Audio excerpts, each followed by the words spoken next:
Okay, I decided to try to build a Chameleon terrain deck. So here it is. It's 22 cards in the Dragon Lair. Four of each of these guys.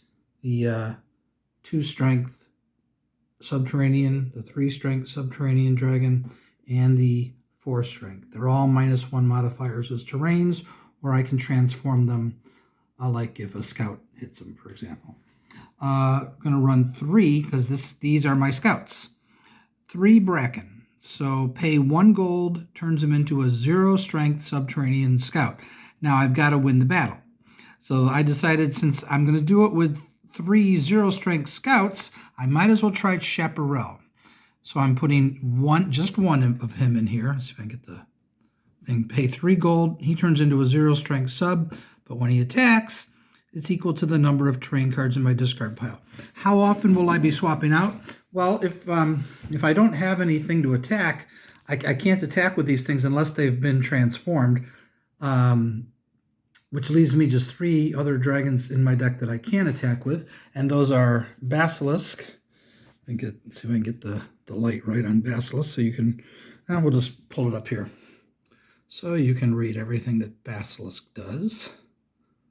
So that's Basilisk, and then 1 Lambton Wurm, and Mixcoatl plus the 3 fields of gold. And Mixcoatl can attack quite well, so that's a possibility too. But they're just there for the gold. So I decided I really want to see if I can make this Chaparral work.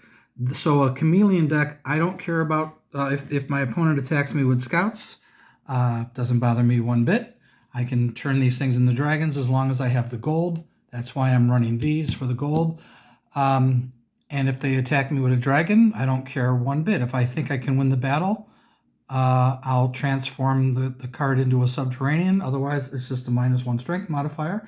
If they attack something that I've already transformed, that's different because these guys are 0s on defense, and then you've got a 2, a 3, and a 4. So I will be defending probably more often than attacking, but when it's my turn, if there's something I can attack, I will. So the question was what to put in this deck. I've gone back and forth with different things. I decided to diversify a little bit just to start because I've never built a Chameleon terrain deck. I'm not one that's like exclusively Chameleon terrains. I've used Chameleon terrains in other decks. I've shown them to you in other videos. But clearly, we're going with 4 giant ants. That's a no-brainer. But I've also decided I'm going to fight with 4 magical swords because why not? So that gives me 8 strength modifiers for all of these dragons. They work. And then because I have 9 really, actually 10 because his base is 0. So 10 of these cards work. I'm going to go with 4 Minotaurs because when I get a 0-strength dragon in battle on defense, I really want to win that battle. And I was going to go with crickets, but I thought, well, no, let's go with Minotaur. I don't want to spend too much gold, but 1 gold for +4 is better than 0 for +3. I'm hoping that's the case. 4 fields of gold. I have 4 magnetic fields, obviously, and 4 gold digs to generate all that gold.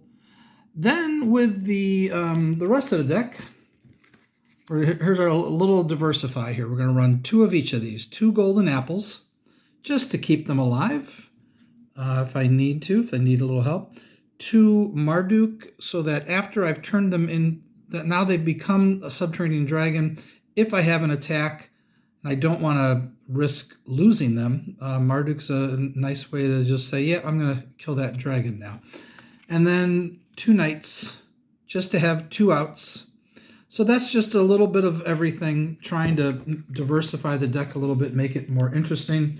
So then I decided, okay, let's go with 2 Galahads for when we run into those big dragons and we don't know how we're going to beat them. We'll go with 2 Galahads.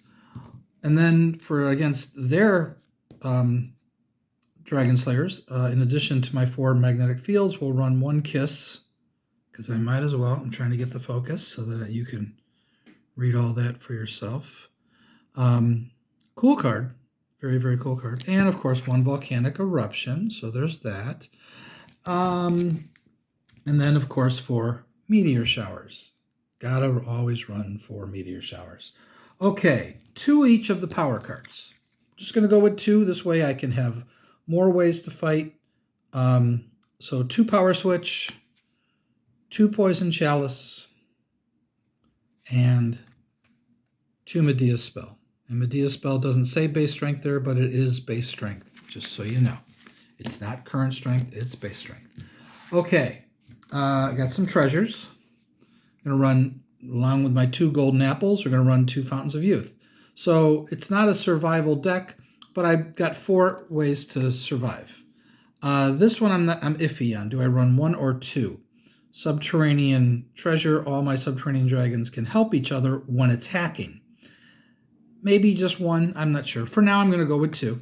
And 1 that gives my subterranean dragons +1 strength when attacking. 1 subterranean gold mine. And for more gold, decided let's go with 1 gold market. Gold market's a fun card to play anyway. Okay, what have I forgotten? Okay, so I decided with this chameleon terrain, if I don't have a lot of attack options unless I've transformed something. My opponent might just start swapping out. Seeing that I'm playing chameleon terrains, they might start swapping, and if they do, I need to get them to attack. So I decided to run 2 of each of these. I decided to run 2 Turn the Tables as opposed to 4 each. I want just enough to give them something to worry about. Come on, focus. Come on. My goodness. So sad that when it won't work, you know? Okay, so there's Turn the Tables. And 2 Sirens. Effectively does the same thing. This one they have to attack with a face down card. With Turn the Tables, you decide which of your cards gets attacked. So both of them do the job of getting my opponent to attack, which I fear no scouts or no subterraneans. I'm wondering if I should run 4 of each of these, but I've already done that in a deck, and I don't want to just keep building the same kind of build, although I do repeat myself with things like Meteor Shower and Magnetic Field. But I'm not sure. Maybe I should run 4 of each and just keep forcing them to keep attacking, because again, as long as I have the gold, a scout or a dragon can't hurt me. There's nothing they can do unless they hit, one of these 3, or their scout hits Field of Gold. Those are the only ones that aren't technically vulnerable. These chameleon terrains are really something when you think about it. But you are paying 5 gold for a 4 strength sub, 4 gold for a 3, and 3 gold for a 2. And these are 1 for 0 and 3 for 0. But it's a deck that I've always wanted to build, so now I have. And I don't know when we'll play it, but at some point, when I do, I'll try to make a video of it. Talk to you all later. Bye-bye.